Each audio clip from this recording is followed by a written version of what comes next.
વિદ્યાર્થી મિત્રો, ધોરણ 10 સામાજિક વિજ્ઞાન પ્રકરણ 8 ની આપણે ચર્ચા કરતા હતા કુદરતી સંસાધનો, જેની અંદર છેલ્લે આપણે જમીન નિર્માણ, જમીન અને જમીનના પ્રકારોની આપણે ચર્ચા કરી. લગભગ 8 પ્રકારની જમીન ભારતની અંદર ઉપલબ્ધ છે એની આપણે વાત કરી. છેલ્લે આપણે જમીન ધોવાણની પણ ચર્ચા કરી કે જમીનનું ધોવાણ એટલે શું. જમીનનું ધોવાણ થાય છે તો આ જમીન ધોવાણ એટલે શું? તો જમીનના જે કણો છે એ કણો કુદરતી પરિબળો દ્વારા એક જગ્યાએથી ખસી અને બીજી જગ્યાએ સ્થળાંતરિત થાય છે ત્યારે જમીનનું ધોવાણ કહેવાશે. કુદરતી પરિબળોની અંદર આપણે વાત કરીએ તો વરસાદ પડે અને પાણીને કારણે આ જમીન કણોનું ધોવાણ થાય. એ જ રીતે વાવાઝોડું ફૂંકાય, ભારે પવન ફૂંકાય અને એ રીતે જમીનના કણો એક જગ્યાએથી ઘસરાઈને બીજી જગ્યાએ જાય. તો આપણે આ મુદ્દાની ચર્ચા કરેલી અગાઉના પીરિયડમાં કે જમીન ધોવાણ એટલે શું, જમીનનું ધોવાણ કેવી રીતે થાય છે.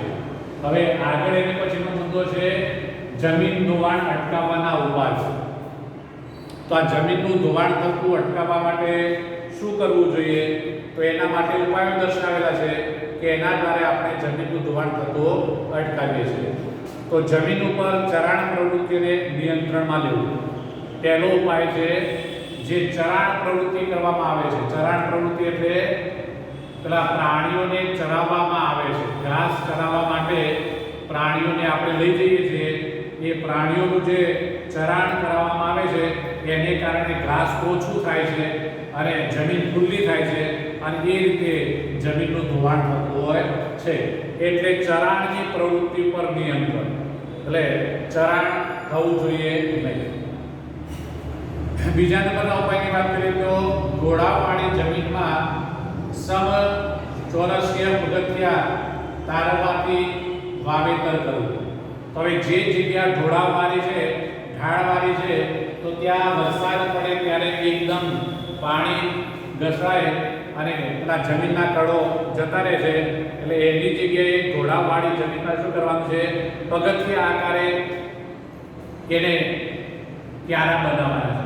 અને પગથિયા આકારે ક્યારા બનાવ્યા હોય એટલે એમાં પાણી ભરાઈને આગળ જાય નહીં અને એ રીતે ધોવાણ થતું શું થશે? અટકશે. ત્રીજા નંબરે પડતર જમીનમાં વૃક્ષોનું વાવેતર કરવું. હવે જે જમીન પડતર છે ત્યાં કશું થતું નથી, ખેતી થતી નથી, તેવી જે જમીન છે ત્યાં ધોવાણ ન થાય એ માટે વૃક્ષોનું વાવેતર કરવામાં આવશે. વૃક્ષો વાવવામાં આવે તો એના કારણે જમીનનું ધોવાણ થતું શું થાય છે? અટકે છે. ચોથા નંબરે પાણીના વેરા પડેલા હોય ત્યાં આડબંધ બનાવવા. હવે કેટલીક જગ્યાએ સતત વરસાદને કારણે, સતત પાણીના વહેણને કારણે વેરા પડી જાય છે.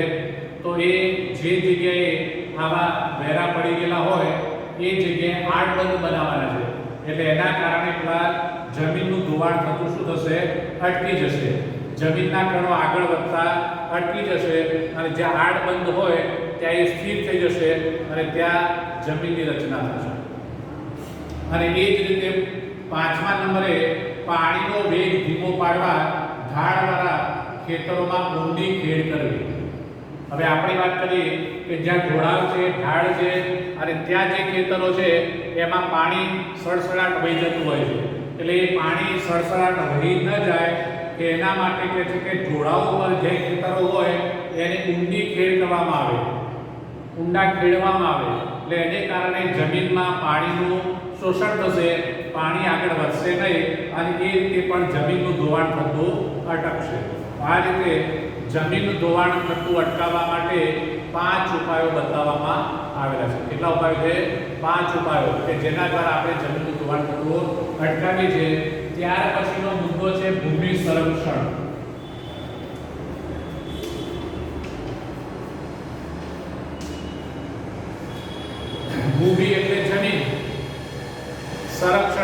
સંરક્ષણ, ભૂમિ સંરક્ષણ એટલે જમીનનું સંરક્ષણ કરવાનું છે.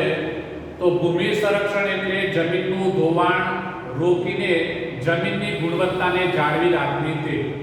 તો આપણે જમીન ધોવાણ શબ્દ લીધો, એવો શબ્દ અહીં આપેલો છે કે જમીન ધોવાણ થવાથી પેલા જમીનની ગુણવત્તા ઘટે છે, એટલે આ જમીનનું ધોવાણ થતું અટકાવી અને જમીનની જે ગુણવત્તા છે એને ઓછી થતી અટકાવવાની છે, એટલે એને કહેવાશે ભૂમિ સંરક્ષણ. તો જમીન સંરક્ષણનો સીધો સંબંધ માટી કણોના કે છે કે પોતાની મૂળ જગ્યાએ જાળવી રાખવા સાથે છે. તો માટીના જે કણો છે, જમીનના જે કણો છે એ જે જગ્યાએ છે ત્યાં જ રહેવા જોઈએ, એ જગ્યાએથી ખસીને બીજી જગ્યાએ જવા જોઈએ નહીં. આપણે ભણ્યા તેમ એક જગ્યાએથી ખસીને બીજી જગ્યાએ જાય એટલે જમીનનું ધોવાણ થાય. જમીનનું ધોવાણ થાય એટલે જમીનની ફળદ્રુપતા ઓછી થઈ જાય. તો આ ન થાય એના માટે કે છે કે આપણે ઉપાયોની ચર્ચા કરી અને એ રીતે સંરક્ષણ કરવા માટે સંરક્ષણ કરવું એટલે જમીનના કણો જ્યાં છે ત્યાં જ રહેવા જોઈએ. તો દુનિયામાં વિવિધ જગ્યાએ જે તે સ્થાન અને સમસ્યાને અનુરૂપ ઉપાયો પ્રયોજવામાં આવે છે. તો અહીંયા બધી જગ્યાએ એક જ સરખા પ્રયોગો કામ કરશે નહીં, એક જ સરખા ઉપાયો કામ કરશે નહીં. એટલી વાત કરી છે કે સ્થાન અને સમસ્યાને અનુરૂપ એટલે જગ્યા અને જે જગ્યાએ જે સમસ્યા છે એને અનુરૂપ આપણે કંઈક પ્રયાસો કરવા જોઈએ, એવું પ્રયોજન, એવા ઉપાયો કરવા જોઈએ કે જેથી કરીને જમીનનું ધોવાણ થતું અટકે અને એ રીતે ભૂમિનું સંરક્ષણ થાય, જમીનનું સંરક્ષણ થાય. તો જો ભૂમિનું સંરક્ષણ ન થાય તો તેનાથી પૂરની શક્યતાઓ વધતા જાનમાલ અને સલામતીના જોખમ ઊભા થાય. જો આ ભૂમિ સંરક્ષણ કરવામાં ના આવે તો એના કારણે પૂરની સમસ્યા સર્જાય છે, અને પૂરની સમસ્યા સર્જાય તો આપણને ખબર છે ઉત્તર ભારતની અંદર હવે સીઝન આવી જ ગઈ છે, વરસાદ જે અતિશય પ્રમાણમાં વરસાદ પડે, નદીઓમાં પૂર આવે અને એને કારણે જાનમાલને શું થાય છે, નુકસાન થાય છે. તો એવું ન થાય એના માટે પણ ભૂમિ સંરક્ષણ જરૂરી છે. એટલે જો આપણે ભૂમિ સંરક્ષણ કરતા નથી તો પ્રાણીઓ, માનવીઓ અને એમના જાનમાલને શું થાય છે, નુકસાન થાય છે. તો આમ ભૂમિ સંરક્ષણ એ અત્યંત આવશ્યક જરૂરી બાબત બને છે. તો અહીંયા પણ ભૂમિ સંરક્ષણના ઉપાયો આપેલા છે. જેમ જમીન ધોવાણના ઉપાયો છે એમ ભૂમિ સંરક્ષણના ઉપાયો.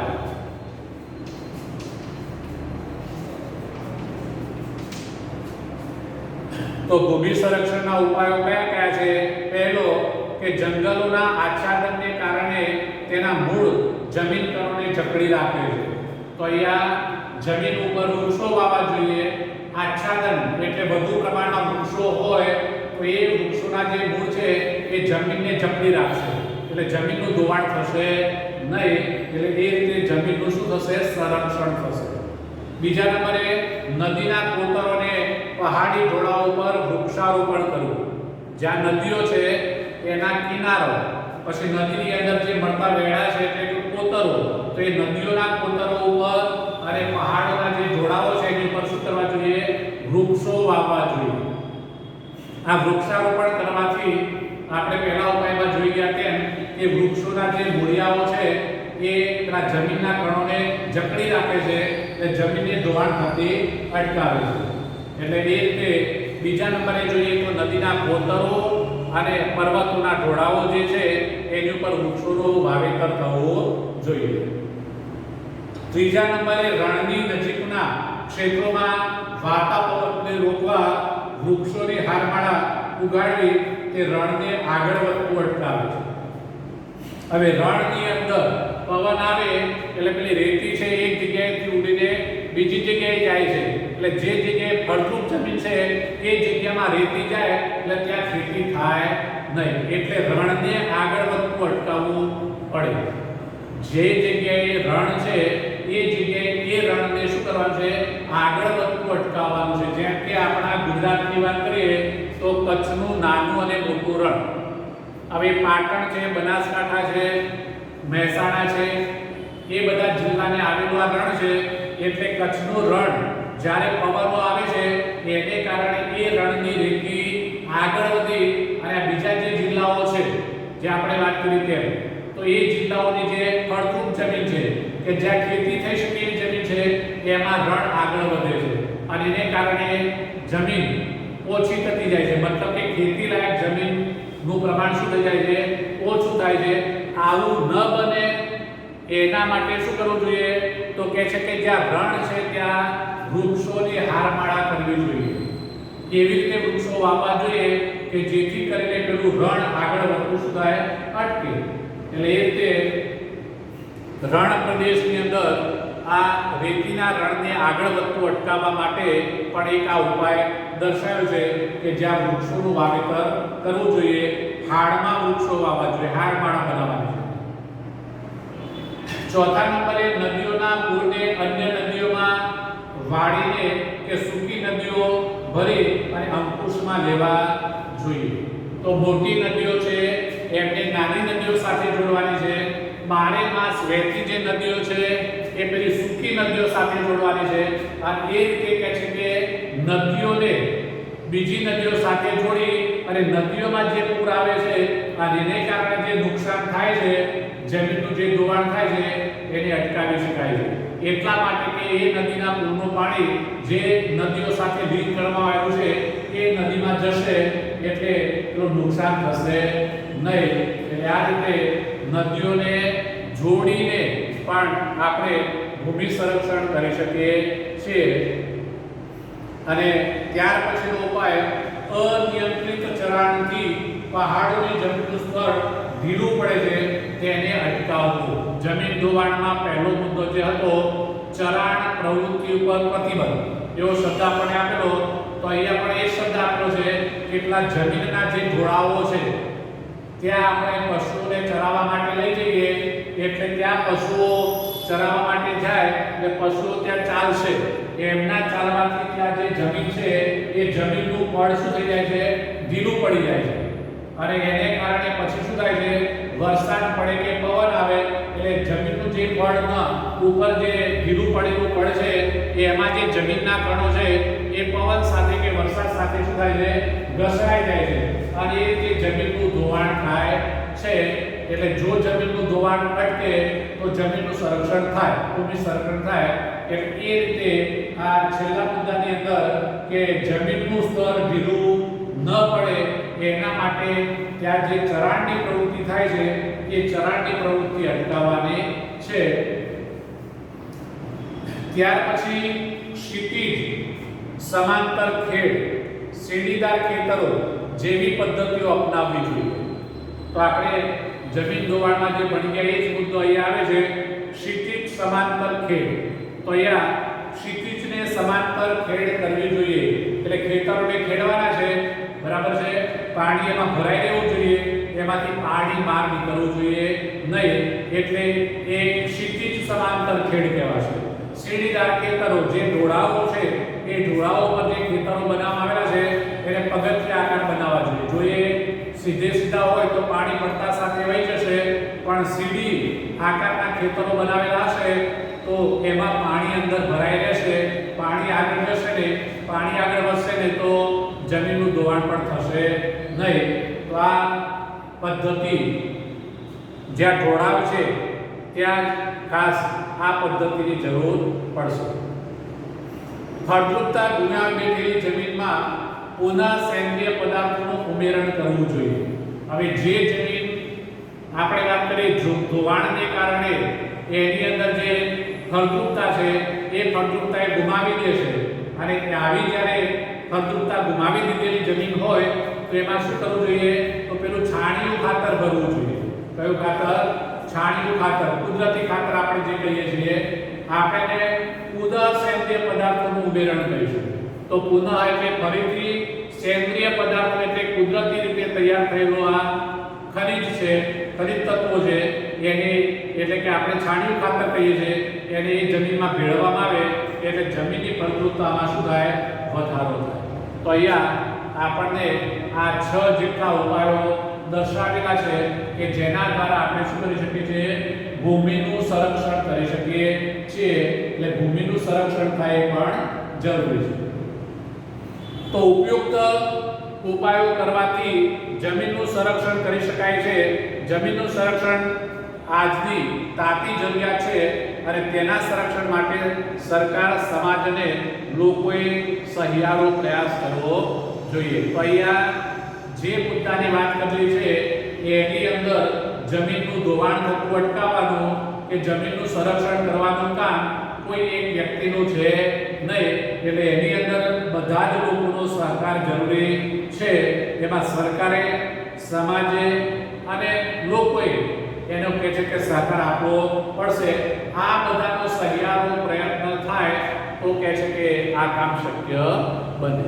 તો આપણું પ્રકરણ અહીંયા કુદરતી સંસાધનોની ચર્ચા પૂરી થાય છે. સ્વાધ્યાય આપેલું છે. સ્વાધ્યાયની અંદર 4 પ્રશ્નો આપેલા છે. કેટલા પ્રશ્નો આપેલા છે? 4 પ્રશ્નો. તમારે એક નોટ બનાવવાની છે, સામાજિક વિજ્ઞાનની એસાઇનમેન્ટની નોટ. બરાબર છે? પહેલું પ્રકરણ પૂરું થઈ ગયું, એમાં પણ 4 પ્રશ્નો હતા. એ ચારેય પ્રશ્નો તમારે લખી લેવાના છે. અને એ જ રીતે હવે અહીંયા બીજું પ્રકરણ પૂરું થયું, પણ પ્રકરણ નંબર 8 છે. બીજા નંબરે આપણે પ્રકરણ 8 લીધું અને અભ્યાસક્રમ પ્રમાણે આપણે ચાલીએ છીએ, એટલે 8મું પ્રકરણ અહીંયા પૂરું થઈ ગયું. અને હવે તમારે બીજા નંબરે પ્રકરણ 8 લઈ અને એનું સ્વાધ્યાય લખવાનું, જેમાં પહેલો પ્રશ્ન સવિસ્તાર જવાબ લખો. એટલે મોટા પ્રશ્નો આપણે જે કહીએ છીએ લોંગ ક્વેશ્ચન કહીએ છીએ, તો એમાં 2 પ્રશ્નો છે જે આપણે જે મુદ્દાઓની ચર્ચા કરી એની અંદરથી જે પ્રશ્નો બનશે.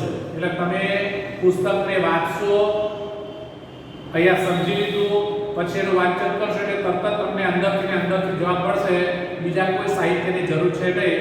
એ શોધી અને તમારે નોટમાં એનો જવાબ બનાવો. બીજો પ્રશ્ન મુદ્દાસર જવાબ લખો એવો છે કે એમાં 3 પ્રશ્નો આપેલા છે. એટલે તમારે એ પણ થોડાક લોંગ પ્રશ્નના જવાબો હશે. પછી ટૂંક જવાબી, એટલે આપણે 1 વાક્યમાં 2 વાક્યમાં જવાબ આપીએ છીએ, 2-3 લીટીમાં જવાબ થાય એટલે ટૂંકા જવાબો થાય. એટલે એ પણ 3 પ્રશ્નો છે. તમારે એ 3 પ્રશ્નો ત્રીજા પ્રશ્નમાં. અને ચોથો પ્રશ્ન એટલે વિકલ્પો. અંદર જવાબ આપેલા છે, સાચો વિકલ્પ શોધીને તમારે લખવાનો છે. અને એ 1 માર્કમાં પૂછાય. એટલે 1 માર્ક, 2 માર્ક, 3 માર્ક અને 4 માર્ક.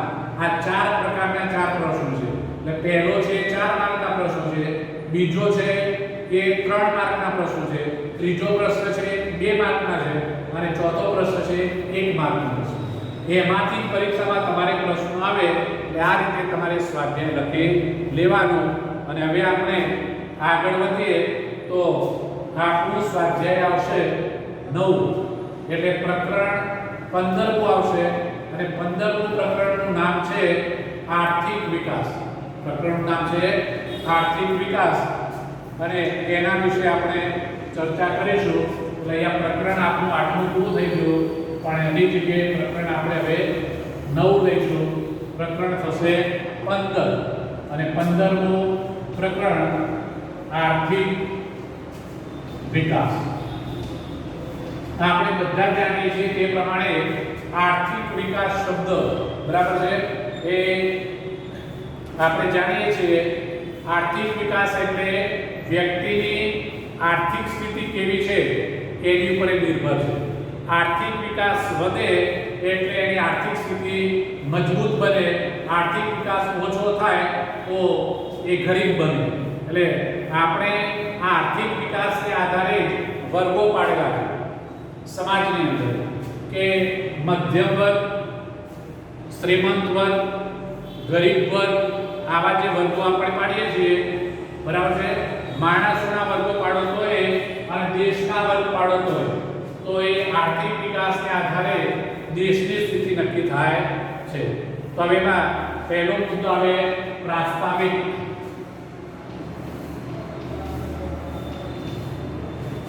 પ્રાસ્તાવિક આપણે દરેક પ્રકરણમાં પ્રાસ્તાવિક લઈએ છીએ, પ્રસ્તાવના શબ્દ લઈએ છીએ કે પ્રકરણની અંદર કઈ બાબતોની ચર્ચા છે એ ટૂંકમાં આપણને એમાં આપેલી હોય છે એને આપણે પ્રાસ્તાવિક કહીએ છીએ. તો પ્રત્યેક વ્યક્તિની પ્રત્યેક સવાર અલગ અલગ હોય છે. એ પ્રત્યેક વ્યક્તિ એટલે દરેક વ્યક્તિ સવાર પડે છે, દરેક વ્યક્તિની સવાર જુદી જુદી હોય છે, બરાબર છે? તો કેટલાક લોકો ભૌતિક સુખ સુવિધાથી ભરપૂર જીવન જીવે છે, પરંતુ વિશ્વની મોટાભાગની વસ્તી કે જીવન અસ્તિત્વ ટકાવી રાખવા સંઘર્ષ કરતી જોવા મળે છે. તો અહીંયા બહુ ઓછા પ્રમાણમાં લોકો એવા છે કે જે સવારે મોડા ઉઠે, બરાબર છે, આરામથી ઉઠે અને પોતાની પ્રવૃત્તિઓ ધીમે ધીમે શરૂ કરે. તો એવા લોકોની સંખ્યા ઘણી ઓછી છે, પણ ઘણા બધા લોકો એવા છે કે જેમને પોતાનું અસ્તિત્વ ટકાવી રાખવા માટે સવારથી જ બરાબર દોડધામ શરૂ કરવી પડે છે. એટલે એમનું એ જીવન એ કેવું હોય છે? સંઘર્ષમય હોય છે. એમની પાસે ભૌતિક સુખ સુવિધાઓ કેવી હોય છે? ઓછી. તો ઘણા ઓછા લોકો એવા છે કે જેમની પાસે ભૌતિક સુવિધાઓ ખૂબ જ પ્રમાણમાં છે, બરાબર છે? બંગલો છે, ગાડી છે, નોકર છે, ચાકર છે, બરાબર છે? આવી જે જીવનશૈલી જે લોકોની છે એ સુખ સુવિધાઓથી, ભૌતિક સુખથી સમૃદ્ધ છે એમ કહેવાય છે. અને આપણે એમને સમૃદ્ધ કહીએ છીએ, શ્રીમંત વર્ગ કહીએ છીએ કે એમને આવતીકાલની કોઈ ચિંતા હશે નહીં, બરાબર છે? સાંજની એમને કોઈ ચિંતા હશે નહીં. પણ મોટા ભાગના લોકો એવા છે કે એમને આવતીકાલની ચિંતા રહેશે, એટલે જીવન સંઘર્ષ કહેવાય છે. તો આ ગરીબ તરીકે ઓળખતા લોકો માટે ભૌતિક સુખ સુવિધા કે આરામ એ કલ્પનાનો વિષય છે. તો આપણે જેમને ગરીબ ગણેલા છે, આપણે જેમને ગરીબ કહીએ છીએ, તો એ લોકો માટે આ શબ્દ કલ્પના છે. કયો શબ્દ? ભૌતિક સુવિધા. કયો શબ્દ? ભૌતિક સુવિધા. એટલે કે ભૌતિક સુખ સુવિધા અને આરામ શબ્દ જે આપણે વાપર્યો એ લોકો માટે, ગરીબો માટે એક કલ્પનાનો વિષય બની જાય છે. એ કલ્પના કરી શકતા નથી. તો આવી પરિસ્થિતિ કેવી રીતે ઉદ્ભવી? પ્રશ્ન છે. આ પરિસ્થિતિમાંથી બહાર કેવી રીતે નીકળવું? પ્રશ્ન છે. તો આ બધા પ્રશ્નનો જવાબ આપણને આ પ્રકરણમાંથી મળી રહેશે. એટલે આ પ્રકરણની અંદર આપણે આર્થિક વિકાસ, કઈ વાતો કરવાની છે? આર્થિક વિકાસ કોને કહેવાય એની વાત કરવાની છે. પણ એને સમજાવવા માટે આપણને આ પ્રાસ્તાવિકમાં વાત કરી કે કેટલાક લોકો એવા છે કે જે ભૌતિક સુખ સુવિધા અને આરામ ફરમાવે છે, ભોગવે છે. કેટલાક લોકો એવા છે કે એની કલ્પના પણ કરી શકતા નથી. તો આવી સ્થિતિ શાને કારણે સર્જાઈ એ જવાબ આપણને આ પ્રશ્ન કરેલો છે અને એનો જવાબ આપણને એમાંથી મળશે. તો એમાં પહેલો જ મુદ્દો આવે છે આર્થિક વિકાસ. પ્રકરણનો મુખ્ય પહેલો મુદ્દો આર્થિક વિકાસ કોને કહેવાય? એટલે અહીંયા મુદ્દો છે આર્થિક વિકાસ, પણ એમાં આપણને જવાબ મળશે કે આર્થિક વિકાસ એટલે શું, આર્થિક વિકાસ કોને કહેવાય એનો જવાબ.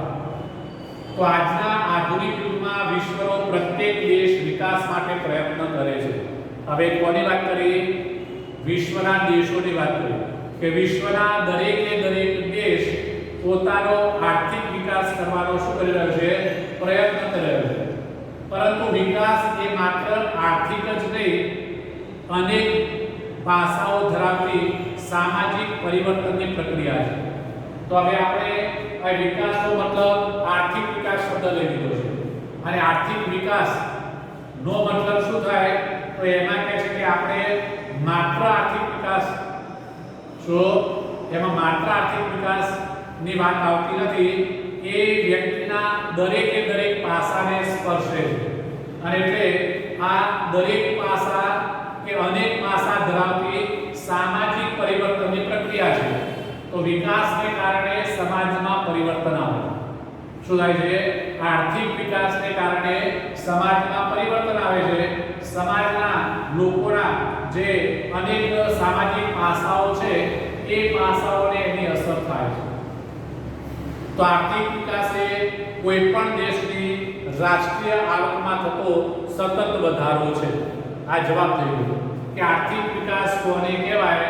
તો આર્થિક વિકાસ એટલે કોઈ પણ દેશની રાષ્ટ્રીય આવકમાં, એટલે આખા દેશની જે આવક છે એમાં સતત થતો વધારો.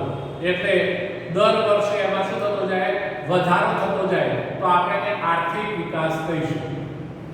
તો આર્થિક વિકાસ એટલે દેશની રાષ્ટ્રીય આવકમાં સતત વધારો, દેશની માથાદીઠ આવકમાં વધારો અને લોકોના જીવન ધોરણમાં સુધારો, ત્રણ બાબતો આવે.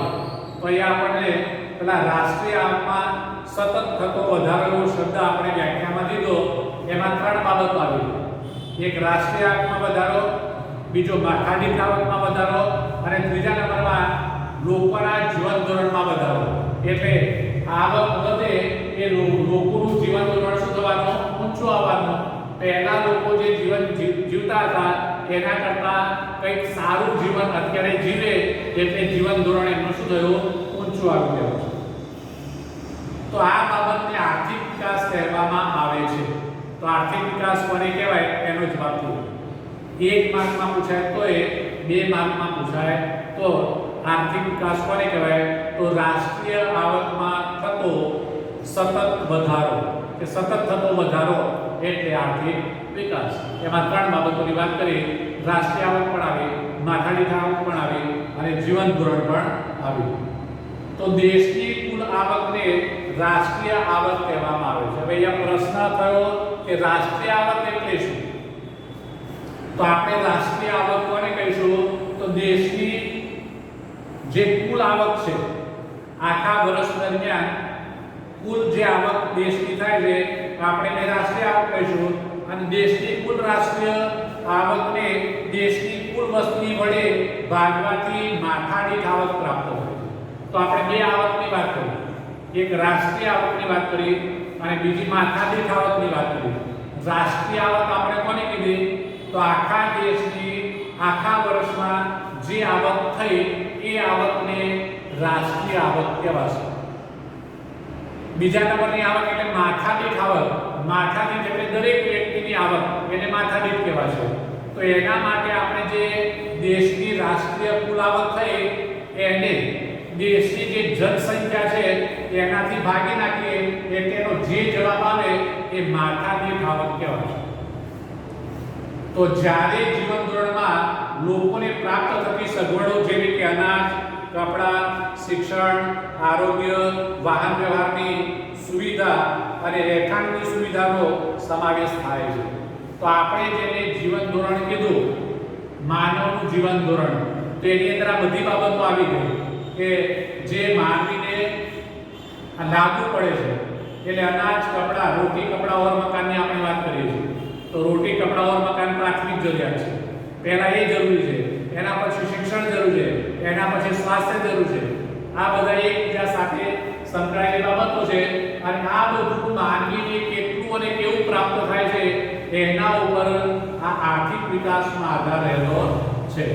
તો ભારતમાં આઝાદી પછી રાષ્ટ્રીય આવક અને માથાદીઠ આવકમાં વધારો થવાથી અનાજ, કપડાં, વીજળી, શિક્ષણ, આરોગ્ય, રહેઠાણ વગેરે સેવાના વપરાશ અને સુવિધાઓમાં વધારો થયો છે. તો આપણે નહોતા થયા આઝાદ એ સમયની દેશની સ્થિતિ એટલે એ વખતે આર્થિક વિકાસ દેશનો થયેલો નહોતો. પણ આઝાદ થયા પછી, ભારતને આઝાદી મળ્યા પછી દેશનો આર્થિક વિકાસ શું થયો, વધ્યો થયો. એટલે એ રીતે લોકોના જીવન ધોરણમાં, એમની સુખ સગવડમાં, સુવિધાઓમાં વધારો થયો, સુધારો થયો. એ જ વસ્તુ બતાવે છે કે દેશનો આર્થિક વિકાસ થઈ રહ્યો છે. તો અગાઉની સરખામણીના ઉપયુક્ત જરૂરિયાતો વધુ સારી રીતે સંતોષાય છે. તો આપણે આઝાદ થયા નહોતા એ વખતે આપણે રોટી, કપડાં ઓર મકાન, શિક્ષણ, સ્વાસ્થ્ય અને એ બધી જે જરૂરિયાતો આપણી હતી એ કરતા અત્યારે એ બધી જરૂરિયાતો આપણે વધારે સારી રીતે અને ઉચ્ચ પ્રમાણમાં સંતોષી શકીએ છીએ. તો આપણે કહી શકીએ કે ભારતનો આર્થિક વિકાસ થઈ રહ્યો છે. તો આને કહેવાશે આર્થિક વિકાસ. દરેક દેશ પોતાને આર્થિક સ્થિતિને વધારવાનો પ્રયત્ન કરે છે એટલે દરેક દેશનો આર્થિક વિકાસ કહેવાશે. હવે ત્યાર પછીનો મુદ્દો આવે છે આર્થિક વૃદ્ધિ અને આર્થિક વિકાસ વચ્ચેનો તફાવત. તો આપણે વિકાસ શબ્દ તો લીધો પણ એ બે શબ્દો સાથે છે. એક છે આર્થિક વૃદ્ધિ. વિકાસ જેવો જે એક શબ્દ છે વૃદ્ધિ અને બીજો શબ્દ છે આર્થિક વિકાસ. તો આ બંને વચ્ચે શું તફાવત છે, બરાબર છે, એનો મુદ્દો આવે છે અહીંયા. તો આપણે એ મુદ્દાની ચર્ચા નેક્સ્ટ પીરિયડમાં કરીશું. યાદ રાખીશું.